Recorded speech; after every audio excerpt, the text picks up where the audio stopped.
E se o silêncio que você mais teme não for a ausência de som, mas a promessa do que ele esconde, existem segredos enterrados tão fundo que a própria terra parece querer vomitá-los. Hoje, um desses segredos arranha a superfície.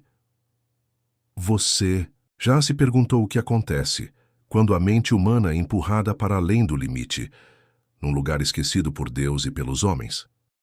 Um lugar onde a única companhia é o eco da sua própria sanidade se estilhaçando? Pense no medo mais primordial que você tem, aquele que te visita nas horas mais escuras. Agora imagine esse medo ganhando forma, paredes, um número. Este é um convite para deslacrar o que foi selado, para ouvir o que foi proibido. Este é o legado sombrio da cela 17. E a pergunta que vai te assombrar não é o que aconteceu lá dentro, mas por que, para aqueles que conheceram seus horrores, a fuga era um destino pior que a própria morte. Você está pronto para ouvir a verdade? Porque ela já começou a te escutar. Isto é o que restou, o registro proibido. Fitas magnéticas frágeis carregadas com o peso de sussurros que deveriam ter se perdido no tempo. Elas são a chave para a cela 17, uma ferida aberta na história do asilo estadual Blackwood, uma instituição engolida pela floresta e pelo esquecimento, mas cujos ecos ainda ressoam. Diziam ser um lugar de tratamento. Mas tratamento para quê? Ou para quem, Elias? Este nome quase apagado pelo tempo é o nosso fio condutor através da escuridão. Não há fotos, apenas a voz. Uma voz que, como você vai perceber, se transforma, se desfaz, até se tornar outra coisa. As gravações não detalham seu crime ou a doença que o levou para a cela 17, apenas o seu confinamento e o que ele encontrou lá dentro. Ou o que encontrou ele. Há verdades que tentam esconder as 7 chaves, mas algumas fechaduras são mais frágeis do que parecem. A cela 17 não era apenas 4 paredes, era um vácuo, um experimento sobre a resistência da alma humana. E o que você vai ouvir é o som dessa alma sendo metodicamente desmontada. Eles acharam que o tempo apagaria as marcas. Mal sabiam que algumas cicatrizes só ficam mais profundas. E esta nós vamos tocar juntos. Com cuidado, porque ela ainda sangra. Era o outono de 1968. A voz de Elias, nosso paciente 037, ainda carrega um fio de esperança, quase imperceptível sob o tremor. Você consegue sentir? Aquela pequena brasa de confiança antes de ser engolida pela escuridão. A ajuda prometida tinha um cheiro estranho no ar da cela 17. Um cheiro metálico, quase adocicado, que ele mencionaria diversas vezes. Um odor que, você vai descobrir, impregnava tudo ali. As paredes, a comida, os sonhos. Você já sentiu um cheiro que te transportou para um lugar ruim, uma memória que você tentou apagar? Para Elias, esse odor se tornaria a trilha sonora olfativa do seu inferno particular. O primeiro som verdadeiramente perturbador na fita não é a voz de Elias. É o clique pesado de uma fechadura e o ranger metálico da porta da cela 17 se fechando. E um silêncio logo após. Um silêncio que grita. Ele estava sozinho. Ou assim ele pensava. As primeiras semanas, segundo as gravações, foram um mergulho no silêncio opressor. Elias tentava manter uma rotina. Descrevia as manchas na parede que ele jurava mudarem de forma durante a noite. Contava os segundos entre as gotas que caíam de uma goteira invisível. A linguagem da sanidade, você percebe, é feita de pequenas âncoras, e as dele estavam apodrecendo.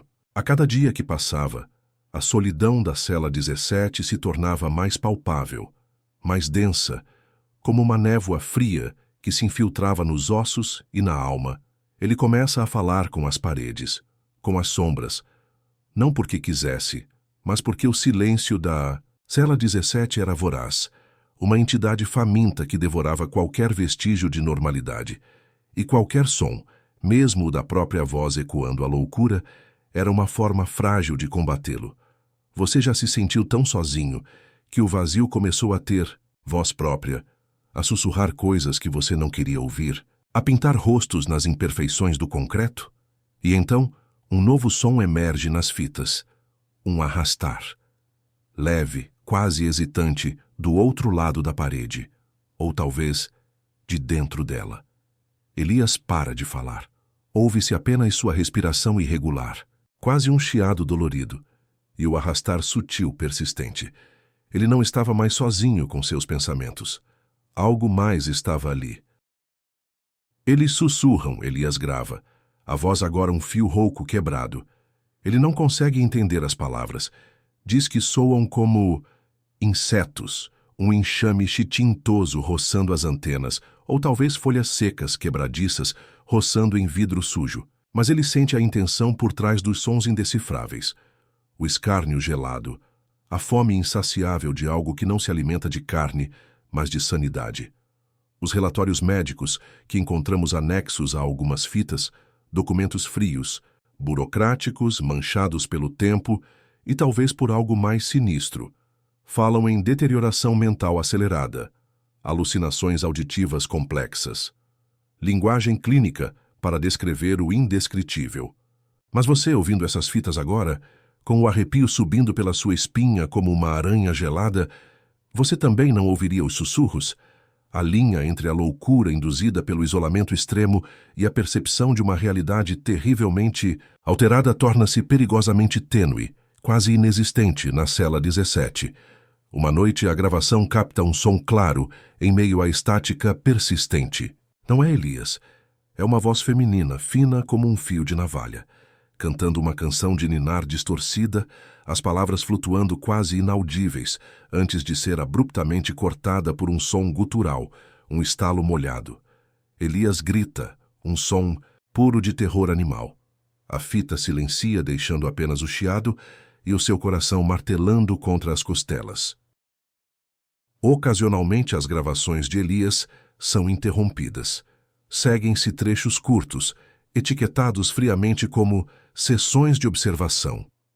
Nesses trechos, a voz de Elias é diferente. Não é mais ele. É uma casca, uma imitação. Dopada, talvez, ou esvaziada como um balão furado.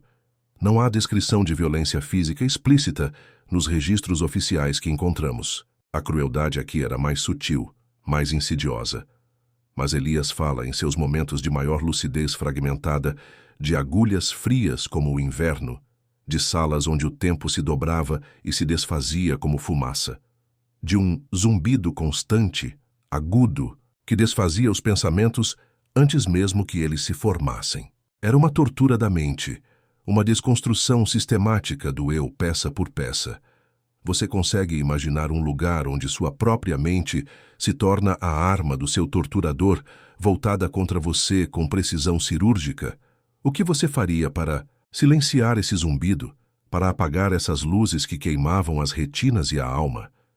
Em uma dessas observações, após um longo silêncio, onde se ouve apenas o crepitar da fita, Elias pergunta com uma clareza aterradora, a voz desprovida de qualquer emoção: quem é o paciente aqui? Eu ou vocês? A gravação é cortada imediatamente depois com um clique seco e final. Com o tempo, a linguagem de Elias se fragmenta como um espelho atirado ao chão. Palavras perdem o significado, tornam-se apenas sons vazios, desprovidos de qualquer âncora na realidade. Ele começa a se comunicar em códigos próprios, em batidas na parede fria e úmida da cela, respondendo aos sons que só ele parecia ouvir, ou que talvez todos ali fossem forçados a ouvir eventualmente. A loucura aqui, você percebe, não é o caos absoluto. É uma nova lógica, uma tentativa desesperada, quase infantil, de encontrar sentido no abismo, de ordenar o inominável. Você já tentou entender alguém que o mundo desistiu de compreender? Alguém cuja realidade se tornou tão particular, tão dolorosamente única, que parece uma ilha isolada em um oceano de normalidade indiferente? Os médicos de Blackwood, em suas anotações apressadas, chamavam isso de glossolalia esquizofrênica, um termo técnico para varrer a complexidade do sofrimento para debaixo do tapete da conveniência científica.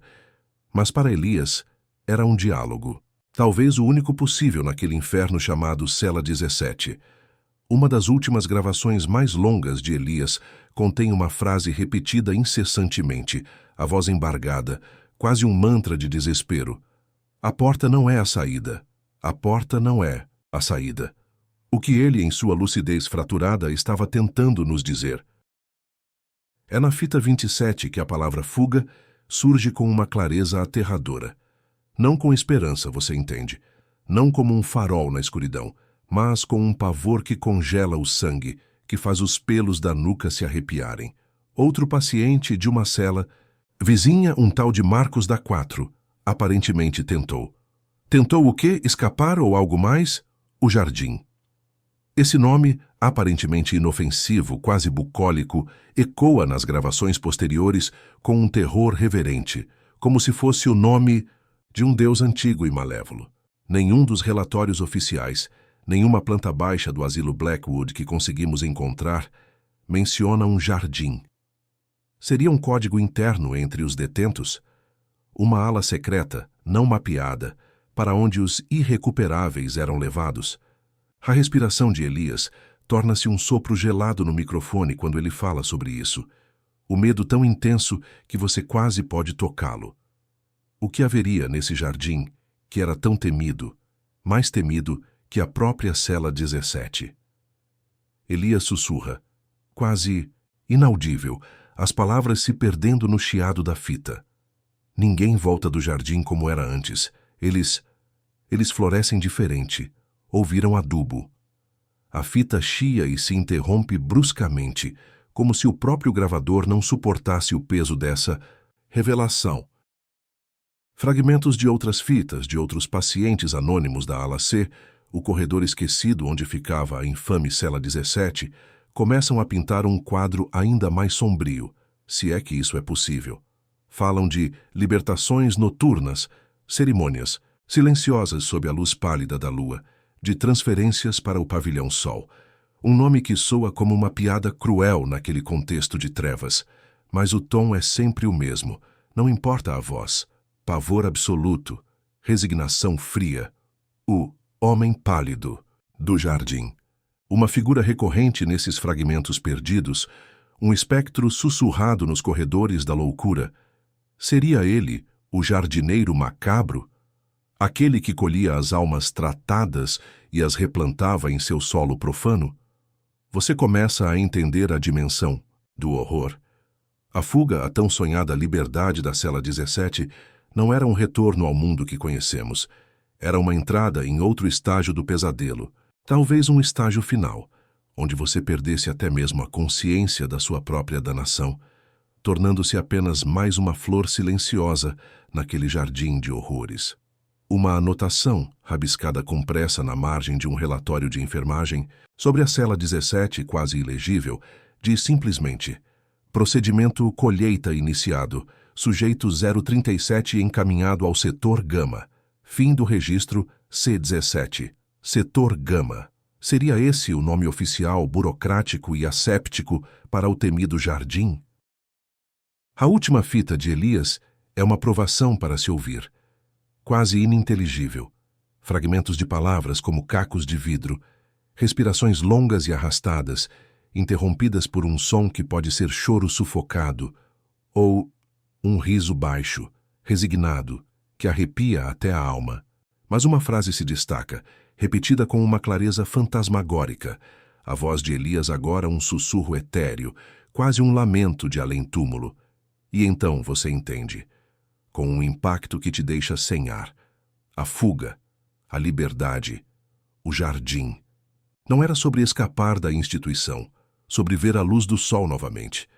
Era sobre ser processado por ela, esvaziado, reconfigurado, transformado em algo útil, um receptáculo dócil e obediente, uma casca vazia com um sorriso perpétuo, nos lábios talvez cuidando dos próximos a serem colhidos, perpetuando o ciclo. A loucura da cela 17, com seus terrores palpáveis e sua dor lancinante, ainda permitia a Elias ser Elias.